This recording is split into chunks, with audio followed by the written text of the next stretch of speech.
Welcome to the Cottack workshop.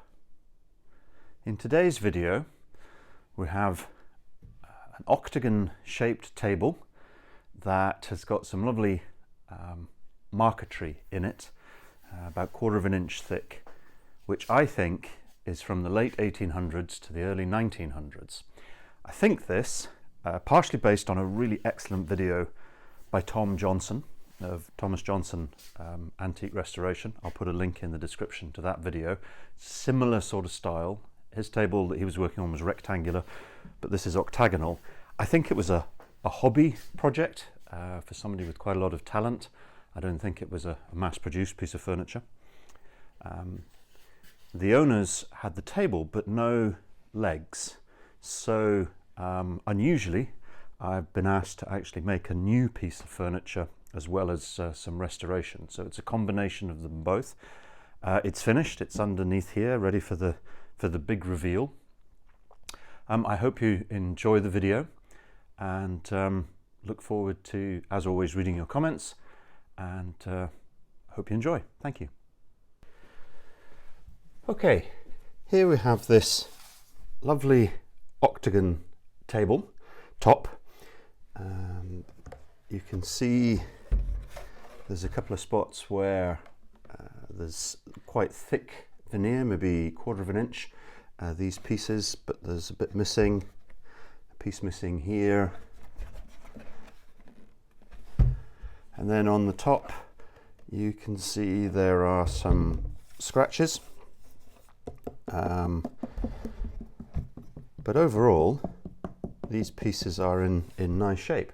The one thing that's obviously missing is legs, and when we look inside I can see that there's been legs here, here, here and here, but then also these metal fittings with a screw-in type leg, 1, 2, 3, 4. There's also possibly been something against these corners, and you can see that there's a lighter part to the stain there, so maybe there was legs here, here, here and here. So that's one orientation, 2 orientations, 3 orientations. So the question is, what are we going to do and how are we going to make this into a table? The owners would like it to be used as a laptop desk, so we've got a specific height that we need to go to, and I'm going to make that out of oak. Oh, there's a loose piece that's been nailed down. There's nails in each of the areas there. That's been a glue block, the last remaining one, so we're going to have to figure out where to put the legs and how to fix them down and repair the top. Let's get to it. So you can see that this is a really intricate pattern of different species of wood, and using angular shapes but repeated over into almost a circular form which fits into the octagon. What I would like to do in the leg is have something that reflects that, so that they're not just plain wood. So thinking about how to incorporate a bit of that design. Also, this will need to be refinished and brought up, but the good news is the veneer pieces are very thick, so we can actually do some sanding, and I think this will come up very nicely. So this is the wood that we'd like to use for the legs. Unlike a lot of the projects, this has actually been newly bought, so it is actually from a hardware store, DIY shop, that sells these as banisters for stairs. And on the label here it's white oak, plain, but it also has an FSC certificate and FSC mix, which is a certificate to say that as far as possible, it's from a sustainable source. Although it is oak, it's probably quite old, but I think this piece of furniture here is older than the oak that we're going to use for the legs. So wherever possible, I try to reuse or recycle, but in this particular case, we want quite solid, strong matching pieces. So I've bought several. When I was selecting them, I made sure that the grain was straight and didn't have knots in. Now obviously, because this was going to be used for indoor furniture, banisters and balustrades, they've already done all that hard work, but there's still some pieces that aren't as nice, so I was quite careful to select. I also don't want them to be completely straight, so I'm thinking of some sort of tapering, but I also need to do some work in SketchUp to figure out what's going to look nice.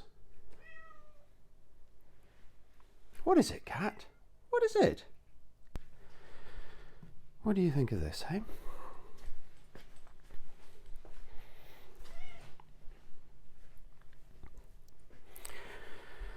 So what we want to make sure is that the wood is suitable for the design, for how it's going to look, and from an ethical source. I would ideally like to have reused something from another project, but I think these are going to work well.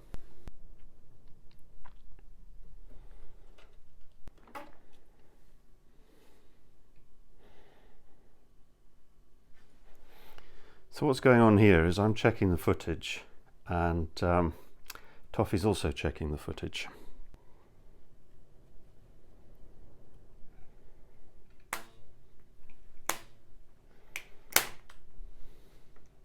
This is why having a Bengal as your videographer is challenging.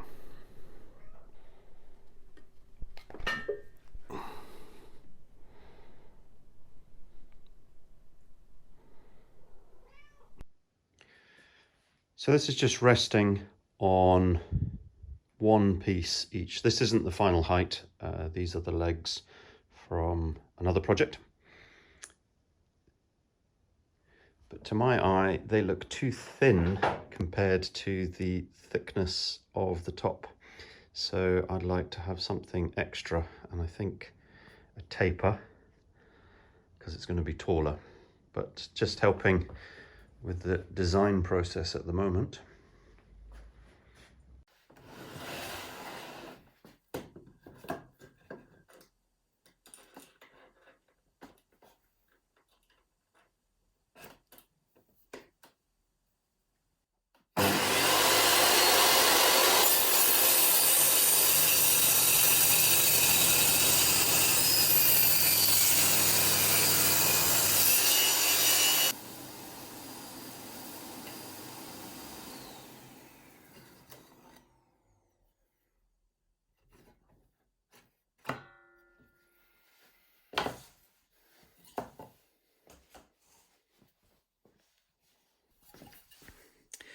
So these are saw marks from the table saw. So, and you can see even without the burn marks, there's telltale signs of a table saw. So what we're going to use is a hand plane that's super sharp to plane these out. So what I'll do is use one of the others as a wedge, a support, particularly for this thin end. Put it in the vise.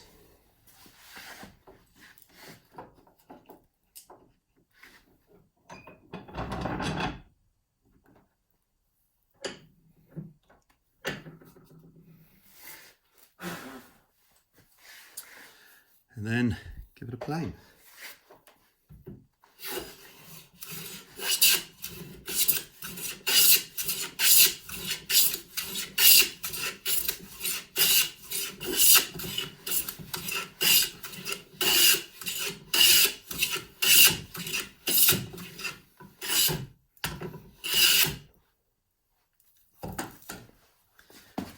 So a couple of things.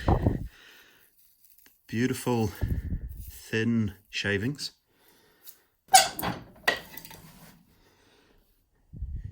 So you can see that it's almost shining and beautiful. It doesn't need hardly any sanding at all, just beautiful. The secret is to have a sharp blade.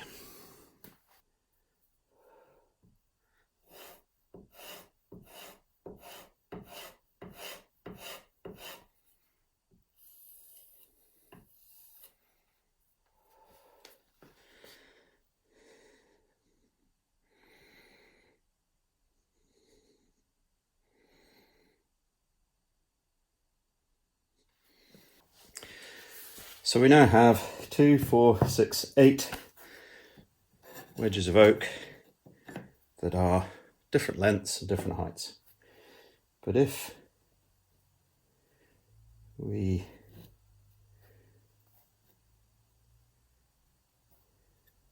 move them,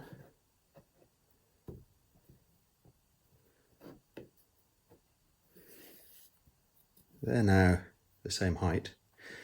If we then cut a line here and here, we'll have 8 wedges all the same size.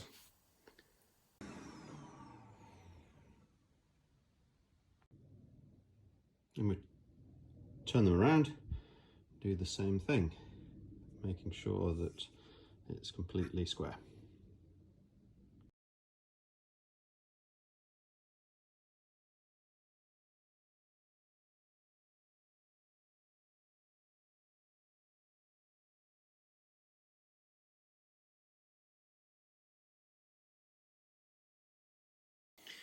So, I've taken the triangles, I put a little rabbet in them, and then the main supports, and put a rabbet on either side so that these all fit together like so.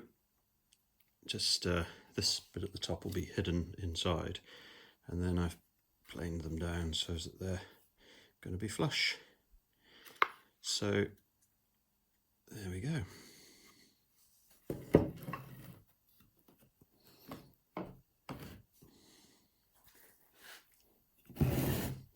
The idea is that this angle is sort of mirroring this shape and this shape, so they are similar ratio triangles, so they'll be in the leg.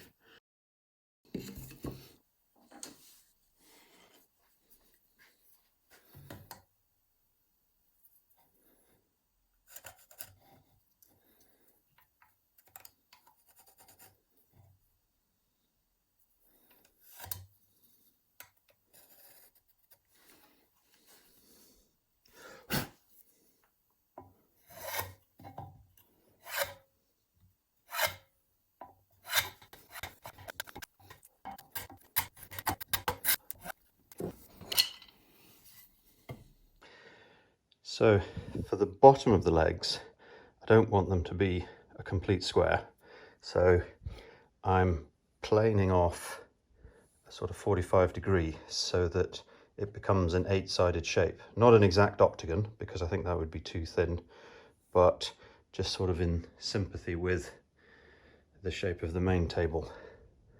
So a little bit of hand planing just to give it some interest at the base.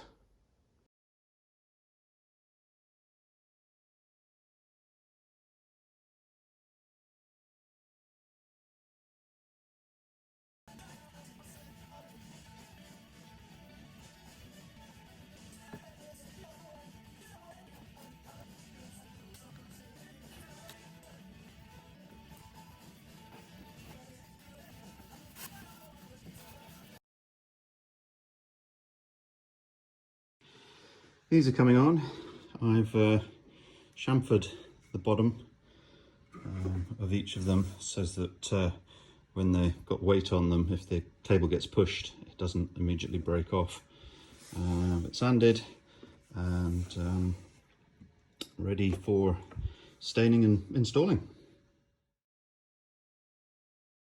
Okay, so I've cut up a piece of oak and a couple of pieces of sycamore, and what I'm going to do is hand plane them down.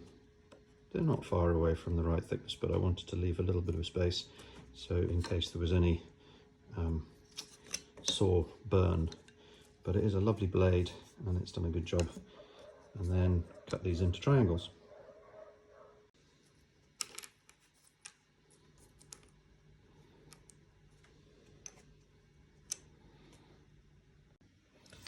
Okay, a little bit of super glue and sanding. I think we are getting closer.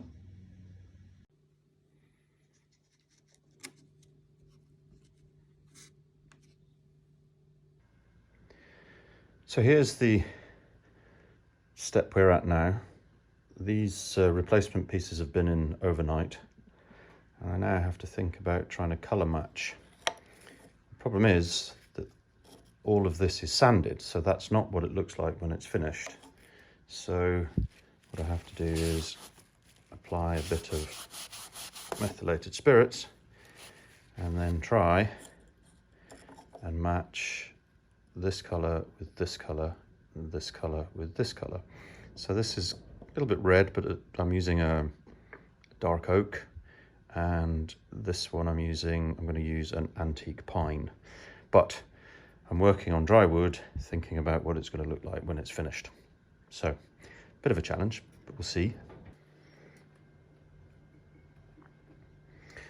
So this is dried, and now I'm going to use some shellac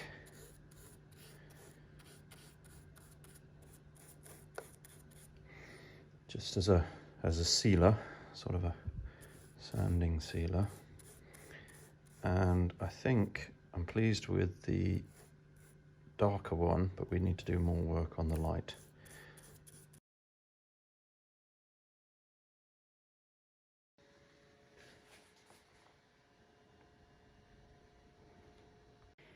So the legs stained, nice and sort of yellow golden oak. Here's a quick shot on the inside or the underside. I cut back the supports and then fitted the legs in with large flathead screws and then 2 supporting screws to stop it wobbling.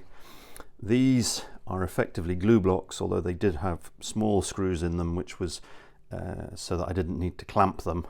Those little screws could actually be removed, but they hold the side part to the top. Just a little view of the joinery or construction underneath, but nice and solid. Because these pieces are quite thick and are sounding quite solid, I'm going to start with sanding.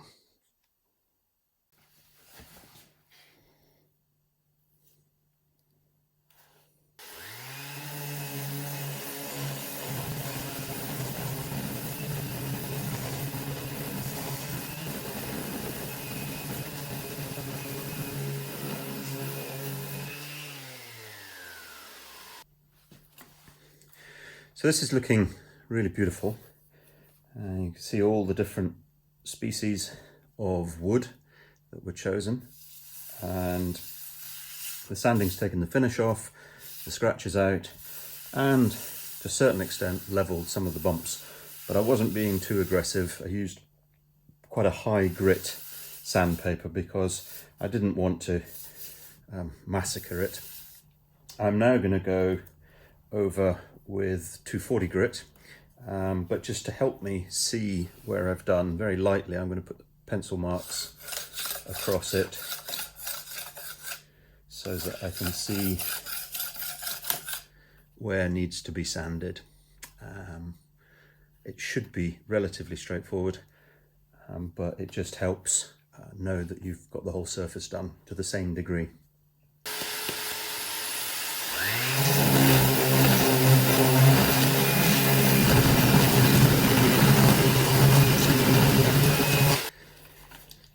Now we can do our favourite methylated spirits test, just to see what we've got in store. Wow. Wow, wow, wow. That is beautiful. Absolutely gorgeous.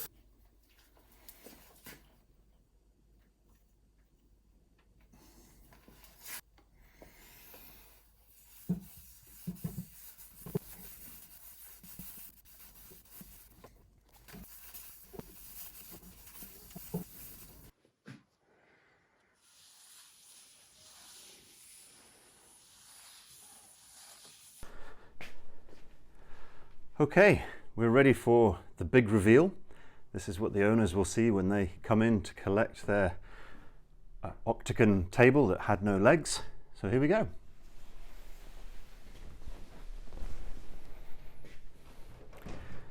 There we have it. New legs, tapered to be in sympathy with the top, tapered at the bottom, repaired to the side, and a finished surface. Also level and stable. I hope you enjoyed the video. If you did, please hit the like button, and if you haven't already subscribed, I'd greatly appreciate it if you did, and look forward to seeing you next time. Thank you very much.